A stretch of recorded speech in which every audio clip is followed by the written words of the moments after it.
પંચમહાલ જિલ્લાના પાવાગઢ ખાતે ચૈત્રી નવરાત્રિની આઠમે ભવ્ય હવન પૂજા કરવામાં આવી, જેમાં હજારોની સંખ્યામાં ભાવિક ભક્તોએ લાભ લીધો. પંચમહાલ જિલ્લાના પ્રસિદ્ધ યાત્રાધામ પાવાગઢ મંદિર ખાતે ચૈત્રી નવરાત્રિના પવિત્ર આઠમના દિવસે ભવ્ય હવન પૂજાનું આયોજન કરવામાં આવ્યું હતું. પરંપરા મુજબ દર વર્ષે ચૈત્રી તેમજ આશો નવરાત્રિના આઠમના દિવસે હવન વિધિ કરવામાં આવે છે, જેમાં મોટી સંખ્યામાં માઈ ભક્તો ભાગ લેતા હશે. આજે વહેલી સવારથી જ મંદિર ખાતે ભક્તોની ભારે ભીડ જોવા મળી હતી. ખાસ તિથિઓ જેમ કે આઠમના દિવસે મંદિર વહેલી સવારે ખુલ્લું મૂકવામાં આવે છે, જેથી ભક્તો સરળતાથી દર્શન કરી શકે.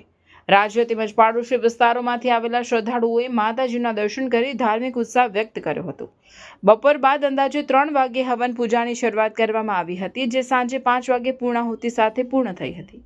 આ હવન વિધિમાં પાવાગઢ મહાકાળી મંદિર ટ્રસ્ટી અશોકભાઈ પંડ્યા, સુરેન્દ્રભાઈ તેમજ વડોદરાના મ્યુનિસિપલ કમિશનર અરુણ મહેશ બાબુ તેમના પરિવાર સાથે હાજર રહી હવન પૂજાનો લાભ લીધો હતો. પૂર્ણાહુતિ બાદ મહાઆરતી યોજાઈ હતી, જેમાં અનેક યાત્રાળુઓએ ભક્તિભાવ સાથે હાજરી આપી હતી. સમગ્ર કાર્યક્રમ દરમિયાન મંદિર પરિસરમાં ભક્તિમય અને શાંતિપૂર્ણ વાતાવરણ જોવા મળ્યું હતું.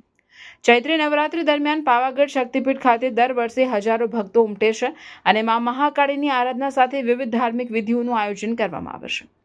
રિપોર્ટર દીપક તિવારી, શિનોર સમાચાર ન્યૂઝ, હાલોલ, પાવાગઢ. પહેલા નવરાત્રિથી આ દિન સુધીમાં લાખોની સંખ્યામાં યાત્રિકો માતાજીને શીશ નમાવેલ છે.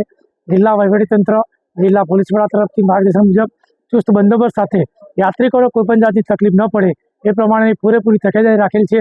અને આઠમના દિવસ સુધીમાં આ દિન સુધી કોઈ પણ અઘટિત બદલાવ મળેલ નથી અને પૂરતો યાત્રિકોનો ખૂબ જ તંત્ર દ્વારા ખ્યાલ રાખવામાં આવેલ છે.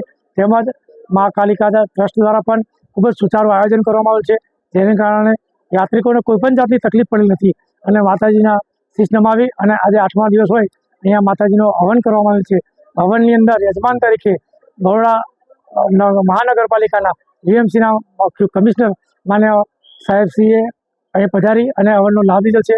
તદુપરાંત જિલ્લા વહીવટીતંત્ર, જિલ્લા પોલીસ તંત્ર, તમામ મહેમાનો આઠમના દિવસે હવનમાં હાજર રહી અને મોટી સંખ્યામાં યાત્રિકો પણ ખૂબ જ સુચારું આયોજન જોઈ અને તેનો લાભ લીધેલ છે અને માના દર્શનનો લાભ લીધેલ છે. નવરાત્રિ દરમિયાન કોઈપણ જાતનો તકલીફ કોઈપણ યાત્રિકને પડેલ નથી અને હોંશે હોંશે આજે આઠમના દિવસો સુધી નવરાત્રા પૂર્ણ થયેલ છે. સાથે સાથે યજ્ઞશાળા પણ ખૂબ જ માતાજીના જે 24 કરોડ નવા યંત્રની આહુતિ ચાલી રહી છે એ પણ ખૂબ જ સુંદર રીતે યાત્રિકો તેનો લાભ લઈ રહ્યા છે. આજે પાવાગઢમાં મહાકાળી મંદિરમાં જે પૂજન છે, નવચંડી પૂજામાં અમે ભાગ લેવાનું આજે સૌભાગ્ય મળ્યું છે. માતાજીની બોલાવાથી આજે અમે વડોદરાથી આવ્યા છે. સાથે જ પાવાગઢ મંદિરના ટ્રસ્ટીઝ અને એમની કુટુંબજનો પણ અહીંયા પધાર્યા છે. આજે સવારથી સાંજ સુધી જે આરતી અને પૂજા કરવામાં આવ્યું એની લાભ અને માતાની કૃપા પ્રાપ્ત કરવાની મોકો મળ્યું છે. એ આપણા માટે આનંદની વાત છે. અને સદા પાવાગઢ મા કાલીની કૃપા પાવાગઢ ઉપર અને આજુબાજુના તમામ જગ્યા ઉપર અને ગુજરાત અને દેશ ઉપર પણ તમામની કૃપા રહે એવા તમામને નમ્ર વિનંતી અને પ્રાર્થના કરીએ છીએ. આજે ઘણી મોટી સંખ્યામાં અહીંયા લોકો પધાર્યા હતા. રામનવમીની શુભ દિવસમાં આ તમામ લોકો અહીંયા પધારીને માતાજીની કૃપા પ્રાપ્ત કરીને ગયા હતા.